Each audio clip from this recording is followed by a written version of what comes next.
आज का लतीफा।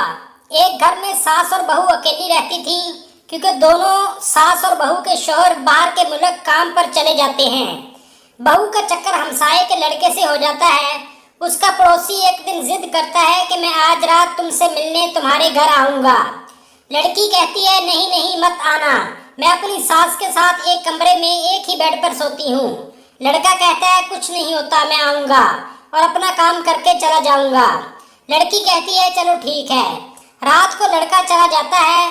जिस कमरे में सास और बहू बेड पर सो रही होती हैं, वो लड़का उसी बेड पर चला जाता है और लड़की की टांगे उठाकर काम शुरू करने लगता है, लेकिन उससे हो नहीं रहा होता। वो कहता है तीर निशाने पर नहीं लग रहा। इतनी देर में सास की आंख खुल जाती है। वो कहती है कुत्ते के बच्चे, तीर निशाने पर कैसे लगेगा? तुमने एक टांग मेरी उठाई हुई है और दूसरी टांग बहू की उठाई है।